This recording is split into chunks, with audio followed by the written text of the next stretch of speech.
1 Samuel 18. As soon as he had finished speaking to Saul, the soul of Jonathan was knit to the soul of David, and Jonathan loved him as his own soul. And Saul took him that day, and would not let him return to his father's house. Then Jonathan made a covenant with David, because he loved him as his own soul. And Jonathan stripped himself of the robe that was on him, and gave it to David, and his armor, and even his sword, and his bow, and his belt. And David went out, and was successful wherever Saul sent him, so that Saul set him over the men of war. And this was good in the sight of all the people, and also in the sight of Saul's servants. As they were coming home, when David returned from striking down the Philistine, the women came out of all the cities of Israel, singing and dancing, to meet King Saul with tambourines, with songs of joy, and with musical instruments. And the women sang to one another as they celebrated, Saul has struck down his thousands, and David his 10,000s. And Saul was very angry, and this saying displeased him. He said, They have ascribed to David 10,000s, and to me they have ascribed thousands. And what more can he have but the kingdom? And Saul eyed David from that day on. The next day, a harmful spirit from God rushed upon Saul, and he raved within his house while David was playing the lyre, as he did day by day. Saul had his spear in his hand, and Saul hurled the spear, for he thought, I will pin David to the wall. But David evaded him twice. Saul was afraid of David, because the Lord was with him, but had departed from Saul. So Saul removed him from his presence, and made him a commander of 1,000. And he went out and came in before the people. And David had success in all his undertakings, for the Lord was with him. And when Saul saw that he had great success, he stood in fearful awe of him. But all Israel and Judah loved David, for he went out and came in before them. Then Saul said to David, Here is my elder daughter Merab. I will give her to you for a wife. Only be valiant for me and fight the Lord's battles. For Saul thought, Let not my hand be against him, but let the hand of the Philistines be against him. And David said to Saul, Who am I, and who are my relatives, my father's clan in Israel, that I should be son-in-law to the king? But at the time when Merab, Saul's daughter, should have been given to David, she was given to Adriel the Maholathite for a wife. Now Saul's daughter Michal loved David, and they told Saul, and the thing pleased him. Saul thought, Let me give her to him, that she may be a snare for him, and that the hand of the Philistines may be against him. Therefore Saul said to David a second time, You shall now be my son-in-law. And Saul commanded his servants, Speak to David in private, and say, Behold, the king has delight in you, and all his servants love you. Now then, become the king's son-in-law. And Saul's servants spoke those words in the ears of David. And David said, Does it seem to you a little thing to become the king's son-in-law, since I am a poor man and have no reputation? And the servants of Saul told him, Thus and so did David speak. Then Saul said, Thus shall you say to David, The king desires no bride price, except 100 foreskins of the Philistines, that he may be avenged of the king's enemies. Now Saul thought to make David fall by the hand of the Philistines. And when his servants told David these words, it pleased David well to be the king's son-in-law. Before the time had expired, David arose and went, along with his men, and killed 200 of the Philistines. And David brought their foreskins, which were given in full number to the king, that he might become the king's son-in-law. And Saul gave him his daughter Michal for a wife. But when Saul saw and knew that the Lord was with David, and that Michal, Saul's daughter, loved him, Saul was even more afraid of David. So Saul was David's enemy continually. Then the princes of the Philistines came out to battle, and as often as they came out, David had more success than all the servants of Saul, so that his name was highly esteemed. 1 Samuel 19. And Saul spoke to Jonathan his son, and to all his servants, that they should kill David. But Jonathan, Saul's son, delighted much in David. And Jonathan told David, Saul, my father, seeks to kill you. Therefore be on your guard in the morning. Stay in a secret place and hide yourself. And I will go out and stand beside my father in the field where you are. And I will speak to my father about you. And if I learn anything, I will tell you. And Jonathan spoke well of David to Saul his father, and said to him, Let not the king sin against his servant David, because he has not sinned against you, and because his deeds have brought good to you. For he took his life in his hand, and he struck down the Philistine. And the Lord worked a great salvation for all Israel. You saw it and rejoiced. Why then will you sin against innocent blood by killing David without cause? And Saul listened to the voice of Jonathan. Saul swore, As the Lord lives, he shall not be put to death. And Jonathan called David, and Jonathan reported to him all these things. And Jonathan brought David to Saul, and he was in his presence as before. And there was war again. And David went out and fought with the Philistines, and struck them with a great blow, so that they fled before him. Then a harmful spirit from the Lord came upon Saul, as he sat in his house with his spear in his hand. And David was playing the lyre. And Saul sought to pin David to the wall with the spear, but he eluded Saul, so that he struck the spear into the wall. And David fled and escaped that night. Saul sent messengers to David's house to watch him, that he might kill him in the morning. But Michal, David's wife, told him, If you do not escape with your life tonight, tomorrow you will be killed. So Michal let David down through the window, and he fled away and escaped. Michal took an image and laid it on the bed, and put a pillow of goat's hair at its head, and covered it with the clothes. And when Saul sent messengers to take David, she said, He is sick. Then Saul sent the messengers to see David, saying, Bring him up to me in the bed, that I may kill him. And when the messengers came in, behold, the image was in the bed, with the pillow of goat's hair at its head. Saul said to Michal, Why have you deceived me thus, and let my enemy go, so that he has escaped? And Michal answered Saul, He said to me, Let me go. Why should I kill you? Now David fled and escaped, and he came to Samuel at Ramah, and told him all that Saul had done to him. And he and Samuel went and lived at Naioth. And it was told Saul, Behold, David is at Naioth in Ramah. Then Saul sent messengers to take David. And when they saw the company of the prophets prophesying, and Samuel standing his head over them, the Spirit of God came upon the messengers of Saul, and they also prophesied. When it was told Saul, he sent other messengers, and they also prophesied. And Saul sent messengers again, the third time, and they also prophesied. Then he himself went to Ramah, and came to the great well that is in Secu, and he asked, Where are Samuel and David?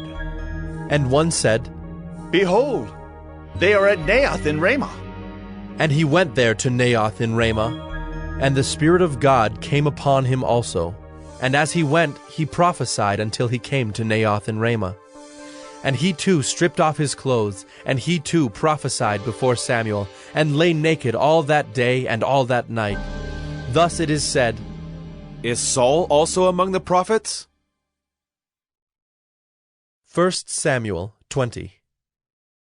Then David fled from Naioth in Ramah, and came and said before Jonathan, What have I done? What is my guilt? And what is my sin before your father, that he seeks my life? And he said to him, Far from it. You shall not die. Behold, my father does nothing, either great or small, without disclosing it to me. And why should my father hide this from me?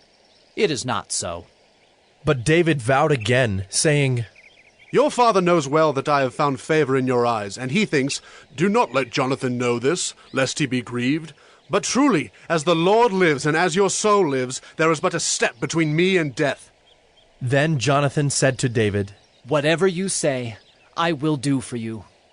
David said to Jonathan, Behold, tomorrow is the new moon, and I should not fail to sit at table with the king. But let me go, that I may hide myself in the field till the third day at evening. If your father misses me at all, then say, David earnestly asked leave of me to run to Bethlehem his city, for there is a yearly sacrifice there for all the clan. If he says, Good, it will be well with your servant. But if he is angry, then know that harm is determined by him. Therefore deal kindly with your servant, for you have brought your servant into a covenant of the Lord with you. But if there is guilt in me, kill me yourself, for why should you bring me to your father? And Jonathan said, Far be it from you. If I knew that it was determined by my father that harm should come to you, would I not tell you? Then David said to Jonathan, Who will tell me if your father answers you roughly? And Jonathan said to David, Come, let us go out into the field. So they both went out into the field. And Jonathan said to David, The Lord, the God of Israel, be witness. When I have sounded out my father about this time tomorrow, or the third day, behold, if he is well disposed toward David, shall I not then send and disclose it to you? But should it please my father to do you harm, the Lord do so to Jonathan, and more also if I do not disclose it to you and send you away, that you may go in safety. May the Lord be with you, as he has been with my father. If I am still alive, show me the steadfast love of the Lord, that I may not die. And do not cut off your steadfast love from my house forever, when the Lord cuts off every one of the enemies of David from the face of the earth. And Jonathan made a covenant with the house of David, saying, May the Lord take vengeance on David's enemies. And Jonathan made David swear again by his love for him, for he loved him as he loved his own soul. Then Jonathan said to him, Tomorrow is the new moon, and you will be missed because your seat will be empty. On the third day, go down quickly to the place where you hid yourself when the matter was in hand, and remain beside the stone heap. And I will shoot 3 arrows to the side of it, as though I shot at a mark.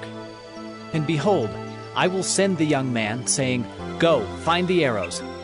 If I say to the young man, Look, the arrows are on this side of you, take them. Then you are to come, for as the Lord lives, it is safe for you, and there is no danger. But if I say to the youth, Look, the arrows are beyond you, then go, for the Lord has sent you away. And as for the matter of which you and I have spoken, behold, the Lord is between you and me forever. So David hid himself in the field. And when the new moon came, the king sat down to eat food. The king sat on his seat, as at other times, on the seat by the wall. Jonathan sat opposite, and Abner sat by Saul's side. But David's place was empty. Yet Saul did not say anything that day, for he thought, Something has happened to him. He is not clean. Surely he is not clean. But on the second day, the day after the new moon, David's place was empty. And Saul said to Jonathan his son, Why has not the son of Jesse come to the meal, either yesterday or today? Jonathan answered Saul, David earnestly asked leave of me to go to Bethlehem. He said, Let me go, for our clan holds a sacrifice in the city, and my brother has commanded me to be there. So now if I have found favor in your eyes, let me get away and see my brothers. For this reason he has not come to the king's table. Then Saul's anger was kindled against Jonathan, and he said to him, You son of a perverse, rebellious woman, do I not know that you have chosen the son of Jesse to your own shame and to the shame of your mother's nakedness? For as long as the son of Jesse lives on the earth, neither you nor your kingdom shall be established. Therefore send and bring him to me, for he shall surely die. Then Jonathan answered Saul his father, Why should he be put to death? What has he done? But Saul hurled his spear at him to strike him. So Jonathan knew that his father was determined to put David to death. And Jonathan rose from the table in fierce anger and ate no food the second day of the month, for he was grieved for David, because his father had disgraced him. In the morning Jonathan went out into the field to the appointment with David, and with him a little boy. And he said to his boy, Run and find the arrows that I shoot. As the boy ran, he shot an arrow beyond him.